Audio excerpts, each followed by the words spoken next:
อันนี้อ้ายบ่ได้ให้ยืมเด้ออ้ายบ่ได้ให้ยืมแล้วก็อ้ายบ่แม่นเงินอ้ายเป็นเงินของผู้ใหญ่เพิ่นฝากมาให้เจ้า 1,000 บาทพี่น้องเนาะแต่ว่าเพิ่นก็บ่ได้ว่าให้น้องน้อยไปซื้อปุ๋ยเด้อเพิ่นก็บ่ได้มีเงินดอกก็เอาให้เจ้าเก็บไว้ติดธงติดไทยใช้ในเมืองน้ำมันใช้ชีวิตประจำวันแหละแต่ว่าในเมื่อเพิ่นให้จำนวนซำนี้แล้วสินะถ้าว่าเจ้าคิดอยากซื้อปุ๋ยก็ซื้อเจ้าบ่อยากซื้อก็บ่มีไปให้นะเพราะว่าเพิ่นก็บ่ได้ว่าเงินนี่ให้น้องน้อยซื้อปุ๋ยเด้อเพิ่นให้เพิ่นบอกอ้ายว่าเอาไว้ให้น้องน้อยที่ธงที่ไทยซื้อน้ำมันน้ำมันโดยบัดนี้เพิ่นในเมื่อมันเป็นเงินเจ้าแล้วเจ้าสิไปใช้ในส่วนใดก็แล้วแต่ในที่ว่าให้มันเป็นประโยชน์เด้นะโดยเอาเนาะขอบใจเด้อ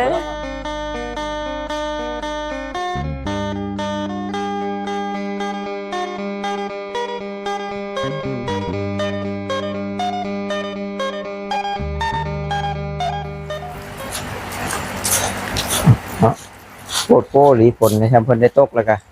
โอ้ยเนาะเอาสบายดีหน่อยสบายดีโดยเป็นอะไรคือหน้าเหี่ยวหน้าฮุบคือสิให้สิห้องแท้คือเจ็บหัว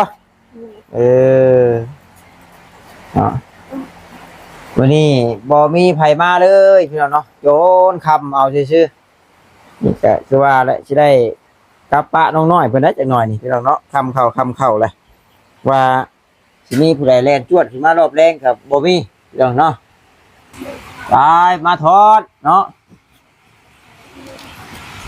น้อยปลากันเฮ็ดยังเดี๋ยวนี้โอ้ยเนาะไม่ยังละบาดนี่โอ้ยเนาะนี่แหละจะผู้หญิงพ่อผู้หญิงแหละมืดๆนะมื้อนี้นะเนาะมานั่งโอ้แล้วนี่เนาะเจ้าจะพ่อกันนี่เนาะเพิ่นก็ให้ซื้อเสื้อคือกันเสื้อไว้บ่บ่ได้ก็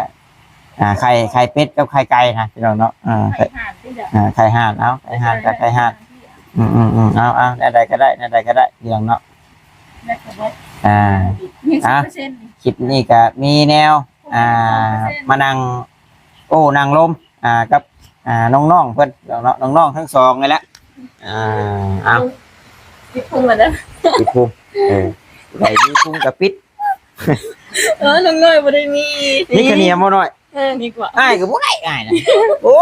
นิ่งช่วงบ่ได้เนาะดีแกันค่ะโอ้เบิ่งจอดมักหญ้าบ่มันแหละไปเอิ้นเพิ่นจะรอเฮ็ดบ่พี่น้องเนาะ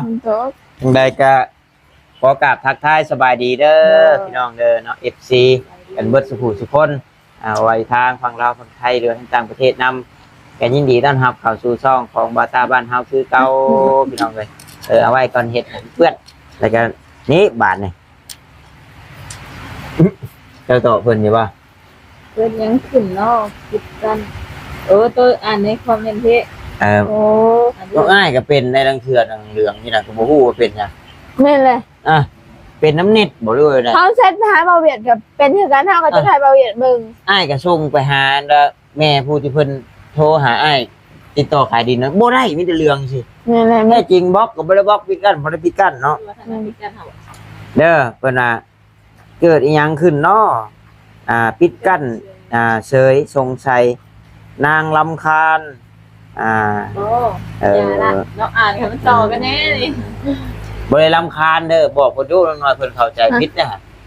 บอกว่าได้บ่เอ้าเจ้าบ่ได้ปิดกั้นเพิ่นบ่เพิ่นว่าบ่ได้ปิดกั้นมื้อเสือมันเฮาแชทไปหาหมู่หาคู่เถื่อก็เฮาเคยแชทไปหาหมู่ก็เป็นแชทไปหาเบาเวียดตอนนั้นก็เป็นคือกันเราถามว่าน้องบ่ต้าใช่เบิ่งเด้อบ่ต้าก็เคยแชทบอกน้องแต่เพิ่นเด้อแต่ข้าวนะแต่ข้าวก่อนนะนี่ใช่เลยแต่มันจะว่ามันหายแล้วจ้ะมันน่าจะเป็นน้ำเน็ตบ่ค่ะถ้าผู้ได้ปิดกั้นบ่เฮ็ดหยังกับมันบ่ล่ะมันเป็นน้ำเฟซบ่โอ้ฮะเย็ดเป็นน้ำเน็ตไปจักได้เลยดิมันเขียวบ่เลยตอนนั้นเหลืองบ่ได้เราจะมึงถ้าแชทไปหาเบาเวียดมื้อน่ะก็มื้อละถามว่ามาเหลืองมันบ่เหลือง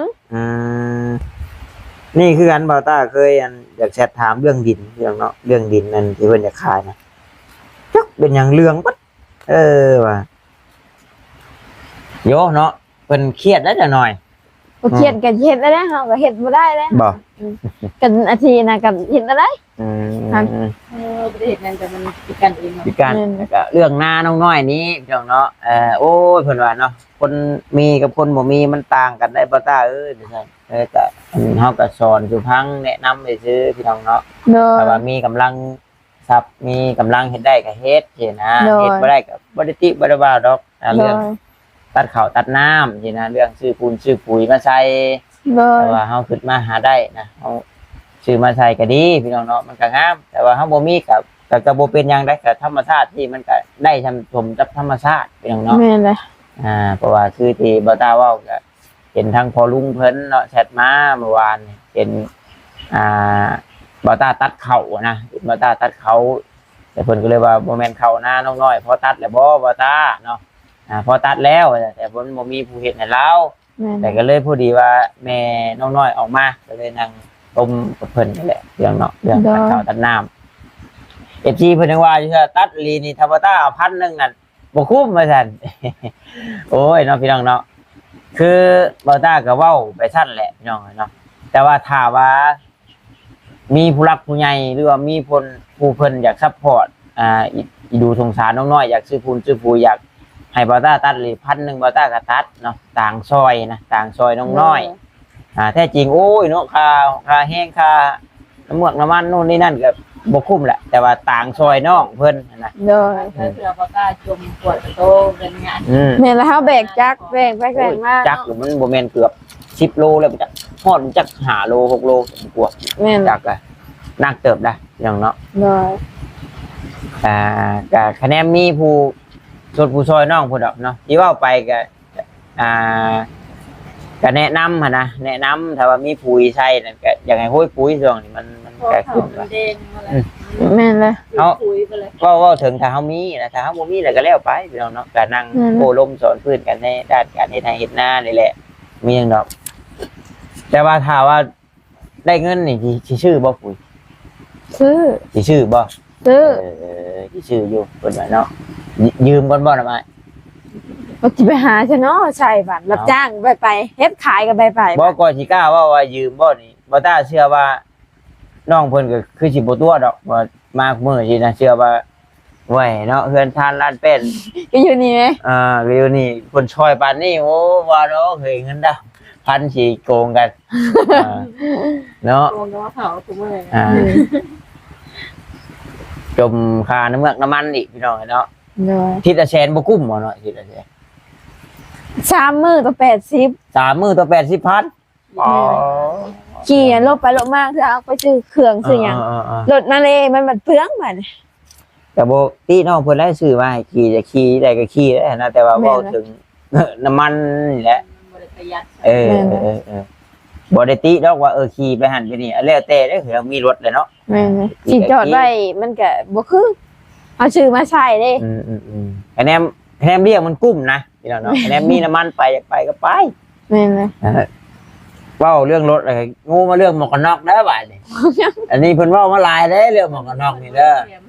แถมจะอยู่นะ แถมแต่ว่านี้เจ้าโตเพิ่นนี่บ่ยอมใช้เด้อนี่มีคำว่าใส่ ถนนหนทางมันลื่นเพิ่นว่ายันพลาดยันหัวนอกพื้นเดี๋ยวนี้โดย เพิ่นเป็นห่วงเนาะแล้วเพิ่นอยากให้ใช้กันนอกแน่ว่าซั่นเนาะ โดย ว่าเดี๋ยวสิบอกน้องเพิ่นให้ก็บ่แม่นผู้อื่นผู้ไกลได้ผู้ที่อ้ายให้เจ้าอ่านเมื่อกี้นี่แหละเราให้ใส่หมวกกันน็อกเพิ่นว่าเนาะ โดย ปลอดภัยตัวเอง โดย เห็นมาลมมาซ้อนทำเถื่อนนี่ย้อนกันนอกได้กระชันหัวขาดทุนเป็นแต่สุดแรก ด้วย โดย ทางอันนี้ จะล่มช่องทางถืออะไร 2เถื่อ เบิ่งหั่นน่ะแข่งก็ยังบาด ตัว ถึกอยู่ นี้ได้พี่น้องมันกลายเป็นแพ้เป็นเลยบ่ดีแต่แข่งบ่ฮับ โดย มันบาดเลิกถนนบาดแล้วมันก็เลยกลายเป็นแพ้เป็นเลย เขาเบิ่งคลิปจะบ่แบบว่าเด้อ ซ้ำอยู่ สามีอันอยู่ไผอีกบ่ มันจะมีอยู่ป่ะ เจือกคือทางนี้ก็เนี่ยคนยินเนี่ยถนนลื่นแล้วก็เจือกขับรถเจือกเองนี่ก็ข้างลงสุดนั่นแล้วก็นอกข้างนี่บาดเบิดแต่ธนาคารแตกของเขานอก มันก็เป็นห่วงความปลอดภัยแต่ว่ามันลง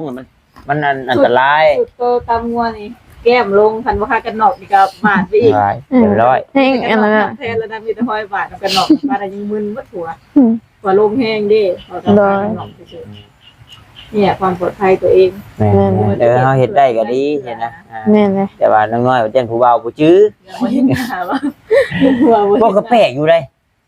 ผู้หญิงในเมืองคือกันบ่ตาเห็นแบบหน้าขาวเพอขับรถใส่กระแปลกเว้ยหน้าเพิ่นขาวคักก็เลยเนาะบ่ใส่กันน็อกกับแดดเมี่ยงๆก็บ่ดำเด้แล้วก็บ่ถึงกี่พุ่นกี่ยังบ่ตานะ เจ้าบ่เบิ่งใกล้ๆเนาะชาเฮานี่ลองเช็ดเบิ่งสิบ่ยะหน้า ถ้าอ้ายนี่เด้อโอ้เฮ็ดบ่ใส่กันน็อกนี่โอ้แบบ โอ้โหเพิ่นก็บ่ได้เลดแบบไกลอีหลีอะโล บ่ยันว่าแถวพืชปาด เล่น นั่น ใกล้ๆเพิ่นก็ บ้าน เพื่อ เฮา เพิ่นสิออกมาก็แต่งหน้าทาแป้งโอบแม่นง่าย บ้าน โบ เฮาก บ้า แม่ น น เฮ็ด ง่าย เล็กๆน้อยๆติ อืม โอ้บ่นี่เห็นเพิ่นใส่กับบ่ใส่กันน็อกนี่ว่าหน้าขาวพู้ไปนี่ว่า บ่ได้ขับรถบ่ได้ที่ฝุ่นแสบตาพร้อมลมอีกยันบัดนี้แหละมันเกิดอุบัติเหตุมาค่ะมียังเจ็บหัวเจ้าของเลย อืม มันก็นั่นแหละพี่น้องเนาะ ยันคาย เอามีแต่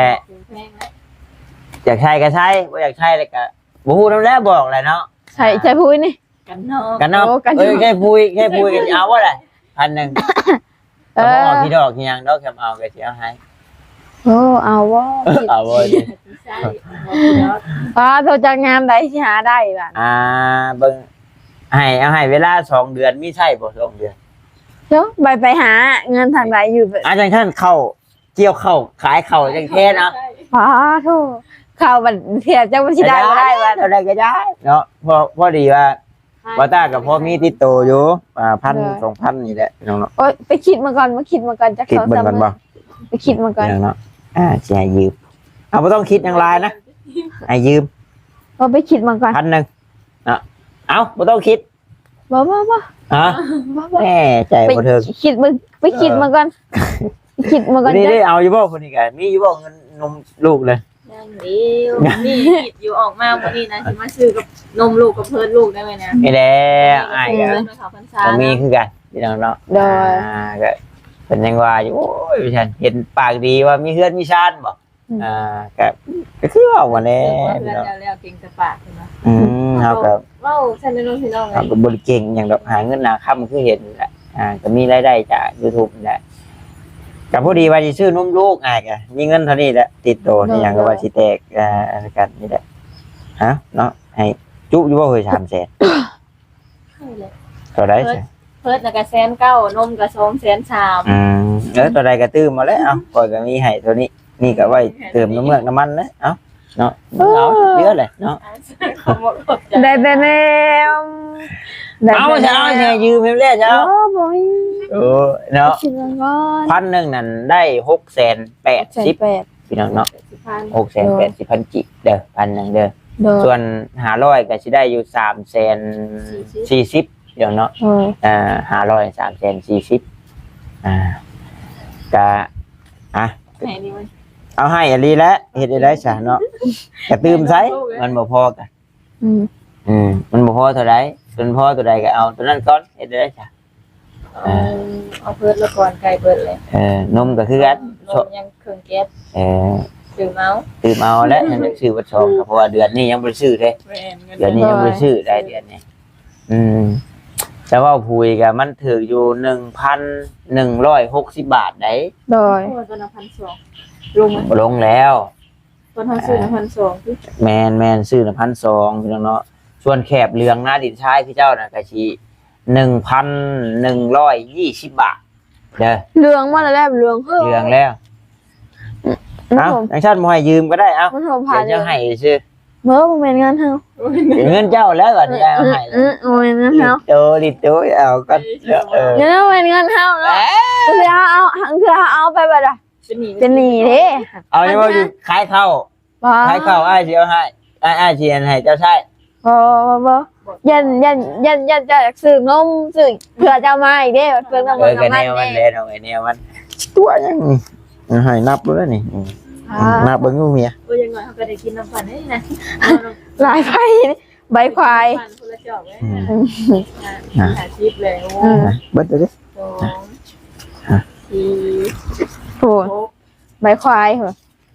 8 เงินลายนับจนบ่ไหวเบิ่งจักมีเท่าไหร่ 12,000 12 เจ้าพอดีหา12,000 บ่ฮอด100 บาทได้พี่น้องเนาะ 100 นี่เงินเป็นปึกนี่ 100 บ่ฮอด100 บาท มีแต่ใบพันกีบ 52,000เพราะว่า100มัน60กว่าพันเนาะ เงิน60ปลาย 80กว่าบาทนี่แหละ มึงเดี๋ยวเนาะคนบางใหญ่บางเต ติดต่อกับวงนี้ พอเรื่องเงินเรื่องคำเหมือนเนาะไปก็ไปเฮ็ดเวียกเฮ็ดงานที่ร้านน้ำเงิน เก็บเอ้าสิบอกซะเนาะเอ้า เรื่อง อันนี้อ้ายบ่ได้ให้ยืมเด้ออ้ายบ่ได้ให้ยืมแล้วก็อ้ายบ่แม่นเงินอ้ายเป็นเงินของผู้ใหญ่เพิ่น โดย ฝากมาให้เจ้า 1,000 บาทพี่น้องเนาะ โดย แต่ว่าเพิ่นก็บ่ได้ว่าให้น้องน้อยไปซื้อปุ๋ยเด้อเพิ่นก็บ่ได้นุ่นดอกก็เอาให้เจ้าเก็บไว้ติดธงทิศไทย เติมน้ำมันน้ำมัน ใช้ในเมืองน้ำมันใช้ชีวิตประจำวันแหละ แต่ว่าในเมื่อเพิ่นให้จำนวนสำนี้แล้วสินะถ้าว่าเจ้าคิดอยากซื้อปุ๋ยก็ซื้อเจ้าบ่อยากซื้อก็บ่มีไปให้นะ โด เพ ย ราะว่าเพิ่นก็บ่ได้ว่าเงินนี่ให้น้องน้อยซื้อปุ๋ยเด้อ โด เพิ่ ย นให้เพิ่นบอกอ้ายว่าเอาไว้ให้น้องน้อยที่ธงทิศไทยซื้อในเมืองน้ำมัน โดย บัดนี้เพิ่นในเมืองมันเป็นเงินเจ้าแล้ว เจ้าสิไปใช้ในส่วนใดก็แล้วแต่ในที่ว่าให้มันเป็นประโยชน์สินะ โดยโดย เอ้าเนาะ ขอบใจเด้อ บ่ต้องเอาขี้ดอกเด้อ งั้นเอาแถวเลยโอ้ฮัลโหลอยากซื้อ อันนี้ก็เงินอ้ายเพิ่นกันเพิ่นให้น้องมินนี่500เดี๋ยวเนาะแต่40,000น่ะพอมันกินแล้วพอมันซื้อน้ำ โอ้ เพิ่นให้2เทื่อเลยเด้น้องมินนี่นี่ โอ้ ก็ โดย ก็ ตอนนี้ก็ให้500 แม่นอ้ายเพิ่นนี่แหละเบิ่งแม่นบ่ล่ะเบิ่งกับผู้เพิ่นนี่แหละต่างจ้างให้ใส่หมวกกันน็อกเลยซะไปผู้นี่แหละนี่เด้อ โดยโดย บ่เพิ่นก็เพิ่นมีแต่ว่า บอก แม่นแล้วนี่ให้ช่วงตอนนั้นก็ให้น้องมินนี่500 โดย ให้น้องน้อย1,000เนาะ โดย แม่นแหละให้น้องนิ้ว500เนาะ โดย แม่นแหละรอบนี้ก็ให้น้องมินนี่500ให้น้องน้อย1,000พี่น้องเนาะ โดย ก็มีแต่ว่าเพิ่นว่าจากพ่อเนาะหรือว่าจากอ้ายเนาะอยู่ทางฝั่งไทยเนาะเพิ่นบ่ได้ออกสื่อดอกแต่บ่ตาเอิ้นอ้ายเนาะน้องน้อยก็อยากสิว่าและนั่นสิเอิ้นตามอ้ายก็เอิ้นเนาะนั่นบ่ตาน่ะเอิ้นอ้ายบ่ตา โดย เอาขอบมุกขอบใจเพิ่นนั่นแหละเนาะ อย่างไรก็ขอบบุญขอบคุณอ้ายเพิ่นหลายๆเด้อที่ฝากเงินฝากคำมาให้น้องน้อยก็ขอให้อ้ายอยู่ดีมีแห้งความเจ็บบ่ให้ได้ความไข้บ่ให้มีปรารถนาสิ่งใดขอให้ได้สิ่งนั้นสมความมุ่งมั่นปรารถนาอย่าเจ็บอย่าจนลำรวยเด้ออ้ายเด้อสาธุ สาธุเนาะ จะมีเองคือกันเนาะขอบคุณอายหลายๆเด้อที่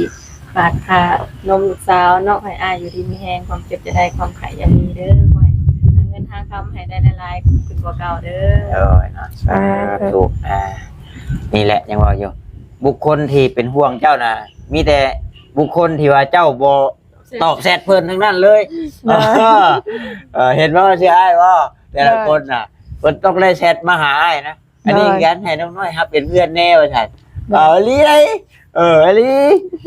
ใช้โทรศัพท์แล้ว เด้แบตยังเท่าไหร่แบตยัง10% ได้อยู่ที่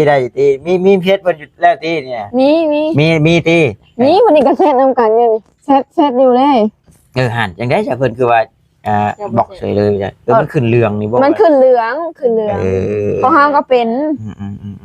เพราะว่าเพิ่นก็บ่ได้ออกชื่อนะบ่ตาก็บ่เว้าดอกพี่น้องเนาะแต่ว่าเพิ่นก็แชทมาอยู่แชทถามอยู่นางจื้อคือ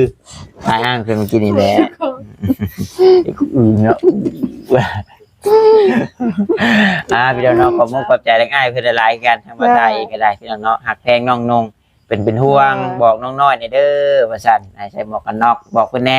น้องสาวขี้ลืมน้องหรือว่าลูกสาวขี้ลืมเนาะได้ฉายาใหม่เพิ่นก็ได้เพิ่นก็หักแพงนั่นแหละเพิ่นจังให้เนาะแล้วก็แม่นแล้วก็ชวนเงินคำกำแก้วอย่างเพิ่นก็บ่ได้บอกดอกว่าต้องให้น้องเพิ่นไปซื้อปุ๋ยคือบ่ตาว่าแหละแต่ว่าในเมื่อเงินมาเป็นของเจ้าแล้วเจ้าอยากไปใช้เป็นประโยชน์หรือว่าเป็นใดก็แล้วแต่เลยแต่เจ้าเด้อน้อยอุ้ยอ้ายบ่ได้ให้เพิ่นไปซื้อปุ๋ยให้เพิ่นไปซื้อปุ๋ยสินะก็แล้วแต่เนาะซื้อปุ๋ยใส่เขาเขาก็ใส่เขาไล่ เพิ่นก็ให้อ้ายบอกได้แนวใดมันดีๆเพิ่นก็อ้ายบอกอ้ายสอนอยู่แต่ว่าอ้ายบ่อยากเว้าหลายนะเว้าถ้าสิเว้าหลายมันก็แน่นอนมันก็โดยบ่อยากเว้านะพี่น้องเนาะมีแต่แนวใดมันอันนี้ก็บอกกันเอาเล็กๆน้อยๆนะคนเฮาเนาะมันก็มีผู้ฮักมีผู้ซังมีผู้หวังดีแล้วก็มีผู้บ่หวังดีพี่น้องเนาะผู้เพิ่นเข้าใจในแบบที่เฮาโอ้นู่นนี่นั่นเพิ่นก็โอเคไปเนาะ ว่าคือน้องน้อยนี่เพิ่นก็ให้ได้บ่นำบ่ตาเพิ่นก็ให้อยู่น้องน้อยเป็นคนขี้ลืมจังซั่นจังซี่สินะเว้าแล้วก็เว้าอย่างหนึงแล้วก็เฮ็ดอย่างหนึงแต่เพิ่นก็บ่ได้เก็บมาใส่ใจเด้แต่เจ้าก็เฮ็ดนั่นน่ะลีแม่นบ่แล้วที่โน่นนี่นั่นเรื่องรถจักรหรือว่าเรื่องแบบนั้นแบบนี้เพิ่นก็สังเกตอยู่เพิ่นก็ตามประชาเด็กน้อยเพิ่นสินะเพิ่นก็ให้คือเก่าเพิ่นก็แพงเพิ่นก็ให้ส่ง ที่เพิ่นบอกไอ้เพิ่นหักเพิ่นแพงแล้วเพิ่นจะบอกซั่นเพิ่นก็บอกเนาะ แม่น ลูกหลานเพิ่นก็บ่ มันบ่คือกันนะกับบางคนนี่แบบว่าเพิ่นสิแบบนู่นนี่นั่นแต่ว่าก็บ่ได้เคยหยังเฮาก็มีเนี่ยแต่นี่เพิ่นก็ทั้งฮักบางดีกับเฮาแล้วเพิ่นให้เฮาปรับเปลี่ยนในทางที่ดีก็บ่เป็นหยังพี่น้องเนาะเฮาเฮ็ดได้ก็เฮ็ดเฮาเฮ็ดบ่ได้ก็พยายามเฮ็ดเทื่อละน้อยคนเฮาสิแบบสมมุติว่าคนดำสินะแช่ขาวปุ๊บลมก็เป็นไปบ่ได้แล้วเนาะมันก็ต้องมันก็ต้องคอยทาครีมคอยซึมซับเด้นี่ได้ข่าวอยู่บ่ล่ะมันก็เนาะมอแต่นั่งเว้ารถมันกล้องตัดไปบ่แห้งแท้ถ้าฮู้บ่อยากถ่ายก็ถ่ายมาพอได้อ้างอ้ายเพิ่นเนาะโอเคได้แล้วดีใจแม่นบ่ดีนะแต่งงานจืดเนาะบัดเนาะเฮ้ยจะไปเสือสิได้เสือตัวใหม่บ่เนาะตัวใหม่บ่เนาะนั่นนี่แหละเดี๋ยวบ่ได้เว้ากันเรื่องหยังผู้หญิงก็บอกกันเลยดิครับ FC ว่าคือกันบ่พี่น้องเนาะว่าน้องนิวว่าคือกันเด้แล้วก็น้ำมนต์เพิ่นนายใหญ่น่ะ FC เพิ่นก็เว้าอยู่คล้ายๆกันนั่นแหละเพราะว่าเป็นคนตัวน้อยเจ้าแม่เป็นคนตัวใหญ่แต่ถ้าฮูบแต่ก่อนๆก็สามีเพิ่นก็บ่ได้คนตัวใหญ่ขนาดนี้ได้ถ้า FC เคยเบิ่งตุ้ยกับจอยมาก่อนอยู่แต่ว่าจักสิว่าจังได๋สินะตอนนี้เฮาก็มีลูกมีเต้าแล้วสินะกินก็หลายบาดนี้หลายก็เลยใหญ่เนี่ยเพิ่นเองก็เติบโตไปหมดนะมีผัวอีกบาดนี้ก็แม่นก็บ่อยากคุมบ่อยากหยังแล้วบาดนี้อยากคุมกันกินแล้วเราก็อยากคุมอยู่แต่เฮาเคยกินหลายเว้ยแล้วก็โตเฮาก็ขยายใหญ่เลยแบบนี้แม่นเลยอดบ่ได้เจ้าแม่ตะกี้ก็มีแต่40กว่าโลนึงนะพี่น้อง40ปลาย50น้ำหนักซะแม่ตอนที่อยู่ดีแฮงน่ะประมาณ50 52ตอนอยู่งานประมาณนี้ไอ้40ปลายน่ะคือช่วงที่บ่สบายน่ะมันลงบ่แต่ปกติซะแม่ก็สิรักษาแหละน้ำหนักนะเดี๋ยวนี้ล่ะโอ้ยใหญ่ไปเบิดทุกส่วนพี่น้องเนาะ59 60ไผหน้านี่ไผหน้านี่น้องๆกินจะคออ่ะไผหน้านี่ถ้ามันแนวมันแบ่งได้ก็สิให้แบ่งอยู่มีอีกมาแล้วเห็นมีลูกอ่อนอีกบาดนี้คือว่าแหละพี่น้องเนาะกินอิ่มอยู่ดีมีแห้งบ่เจ็บบ่เป็นถือว่าเป็นลาบอันประเสริฐแหละยามันพี่น้องเนาะแซ่บนอนรับพอเลยเนาะเอามีแต่จังใดก็แล้วแต่พี่น้องเนาะฝากเบิ่งฝากชมหักแพงคือเก่าแหละพี่น้องเลยนี่ก็สิได้กลับก่อนบัดนี้มันค่ำเลยถ้าว่า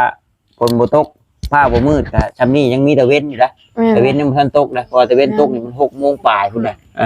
อันนี้ 6:00 นครึ่งก็ยังบ่ค่ำปานใดนี่มันมืดผ้ามืดฝนสินะผ้าเหลืองมันไม่มีอยู่ทางนั่นแหละเบาไล่ไปฝนหยุดแล้วไป